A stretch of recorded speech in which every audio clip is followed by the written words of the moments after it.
Kita masih lagi dalam perbincangan buku ni. Kita panggil diskusi buku.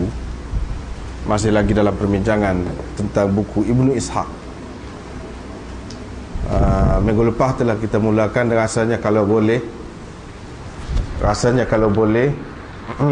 nak habis malam ni lah. Lepas tu banyak-banyak lagi baca sendirilah. Sebabnya seperti Ana sudah sebutkan baru ni, perlu diperjelaskan. Perlu diperjelaskan soal ini kerana ia telah merebak dengan meluas sekali dan telah pun dipakai oleh umat Islam. Malangnya bukan sahaja di tanah air kita ini, tetapi di seluruh dunia. Penyakit ini sudah merebak ke seluruh dunia. Kerana itu tidak pelik bagi Ana kalau sekiranya ada di antara orang-orang yang pandai, orang-orang yang berpengajian, dia kejut sekali lalu. Dia akan terkejut, bahkan dia akan pertikaikan. Tidak pelik, biasalah je, biasa. Tapi Ana rasa insya-Allah kalau dia baca dengan teliti, dengan baik, dan sedikit sebanyak maklumat yang kita dapat, teguran ataupun kritikan ataupun tempat yang dia rasa tidak jelas telah pun sampai sedikit sebanyak kepada kita, insya-Allah dalam cetakan akan datang akan diperjelaskan perkara-perkara yang muskil itu pula. Cuma untuk permulaan ini rasanya sekadar ini pun sudah memadai. Malam ini kita akan teruskan lagi perbincangan berkenaan dengan kitab buku ni lagi, iaitu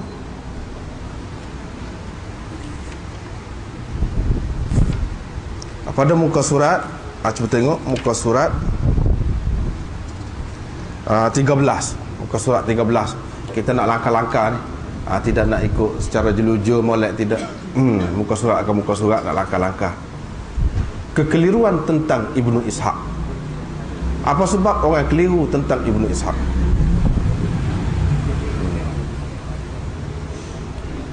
Kekeliruan hanya berlaku di zaman kemudian.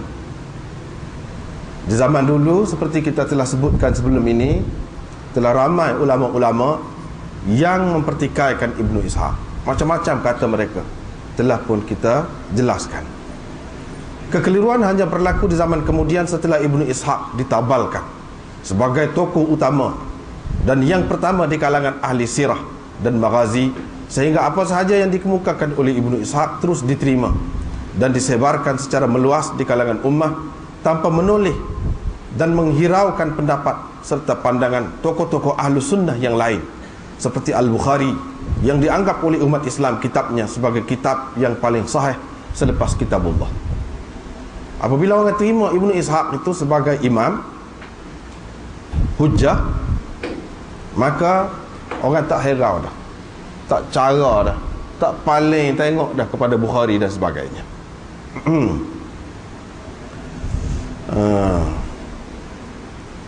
Namun dalam persoalan sirah dan maghazi, riwayat-riwayat Bukhari diketepikan dan tidak dihirau langsung. Inilah yang menjadi suatu perkara yang amat mendukacitakan kita. Apa yang disebarkan hanyalah cerita daripada Ibnu Ishaq. Ia lebih boleh diterima setelah dikemukakan oleh Ibnu Hisham. Sebab Ibnu Hisham tak ada siapa pun kata dia ni Syiah. Tak ada siapa pun kata dia ni Syiah, dan dia seorang yang baik, kira-kiranya begitulah.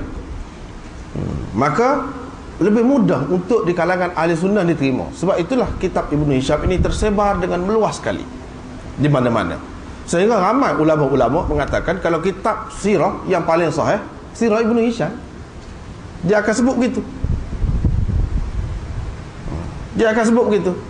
Padahal sirah Ibnu Hisham itu juga memuatkan, boleh dikatakan keseluruhan apa yang tersebut dalam sirah Ibnu Ishaq. Serupa. Ada beza sikit sebanyak, iaitu Ibnu Hisham ada kalanya dia kritik juga Ibnu Ishaq tu, tapi tidak secara meluas. Ada kalanya dia nukilkan saja, dia pindah saja, qala Ibnu Ishaq begini. Dia bagi itu. Tambahan daripada dia tak ada banyak sangat. Itulah hakikat sirah Ibnu Hisham. Bermakna dalam kebanyakan hal, dalam kebanyakan maklumat, seseolahnya kita boleh kata kalau Ibnu Ishaq jatuh parik, Ibnu Hisham pun jatuh parik juga. Gitulah kita boleh kata. Cuma kitab Ibnu Hisham lebih diberi perhatian oleh ulama-ulama kemudian, sehingga mereka syarah kitab itu. Mereka syarah seperti Ar-Raudul Unf misalnya, As-Suhaili telah syarah kitab Ibnu Hisham itu. Di situ kita dapati kritikan, banyak kritik. Dan dia nilai pula riwayat-riwayat itu. Walaupun begitu, tidaklah kata kesemua sekali daripada awal sampai akhir betul-betul tahqiq betul kitab Ibnu Hisham tu nak kata begitu, tidak juga. Cuma dia tambah maklumat daripada kitab-kitab lain. Itu dalam Ar-Raudul Unf.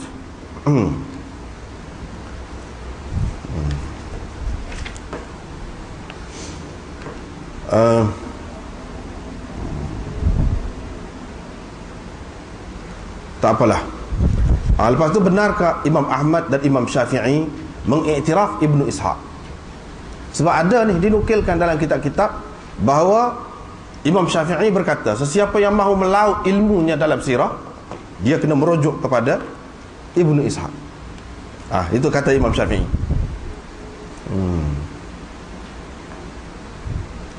Satu perkara. Lepas tu begitu juga Imam Ahmad kata dia ni seorang hasanul hadis. Hasanul hadis, pengiktirafan yang diberikan oleh Imam Ahmad.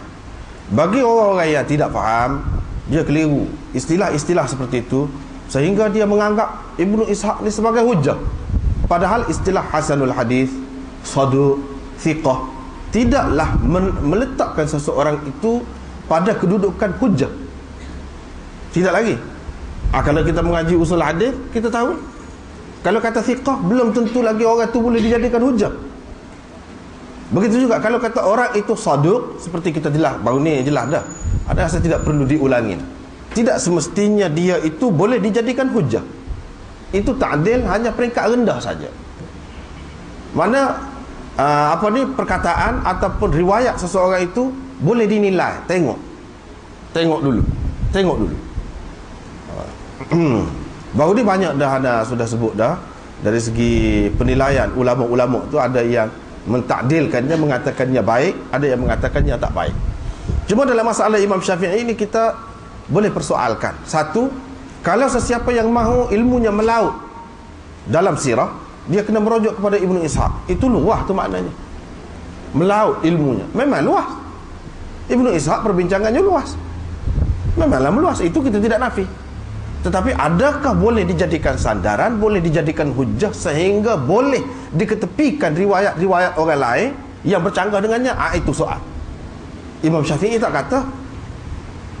Dia kata hanya mahu melaut ni mahu meluas lah ilmunya. Luas seperti laut tu. Boleh lah. Tapi nak kata boleh jadi hujah sehingga kalau bercanggah dengan riwayat Bukhari pun, riwayat Bukhari itu diketepikan, rendah lagi daripada dia. Adakah begitu? Kita percaya tidak sampai begitu. Sebab Imam Ahmad bila orang tanya bolehkah ini Ibnu Ishaq ni jadikan hujah, dia kata la wallah, tak boleh jadi hujah. Tadi dia kata hasanul hadis. Ibnu Ishaq ni hasanul hadis. Kalau dari segi lafziahnya, kita boleh terjemahkan seorang yang baik ceritanya. Baik ceritanya itu tidak jelas lagi dari segi itu bahasa istilah. Tapi di tempat lain bila orang tanya boleh dijadikan hujah, tidak. Demi Allah tidak boleh dijadikan hujah. Terutama dalam masalah hukum hakam, sama sekali tak boleh dijadikan hujah Ibnu Ishaq itu. Yang menjadi persoalan kepada kita, Imam Syafi'i ini kan anak murid Imam Malik juga. Ini persoalan. Anak murid Imam Malik juga. Takkan dia tidak tahu Imam Malik kata begini-begini seperti yang kita telah sebut dah baru ni tentang Ibnu Ishaq? Takkan dia tak tahu? Apa pandangan Imam Malik terhadap Ibnu Ishaq? Jelas sekali. Seperkara. Yang keduanya, takkan dia tak tahu Tok Guru dia begitu memuji Maghazi Musa bin Uqbah,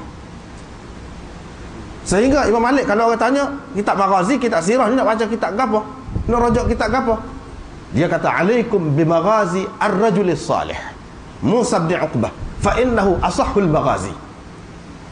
Kamu mesti kena merujuk kepada sirah seorang yang saleh. Siapa? Musa bin Uqbah. Kerana sirah dia tu adalah sirah ataupun maghazi yang paling sahih. Imam Malik kata paling sahih. Takkanlah Imam Syafi'i tak tahu? Takkan dia nak mengutamakan Ibnu Ishaq yang begitu banyak dipertikaikan, tu guru dia sendiri kata kadzab, Imam Malik kata dajjal kepada Ibnu Ishaq. Lepas tu dia nak pakai dan nak menganggap pula Ibnu Ishaq ni paling tinggi, nak ketepikan Musa bin Uqbah, tak munasab.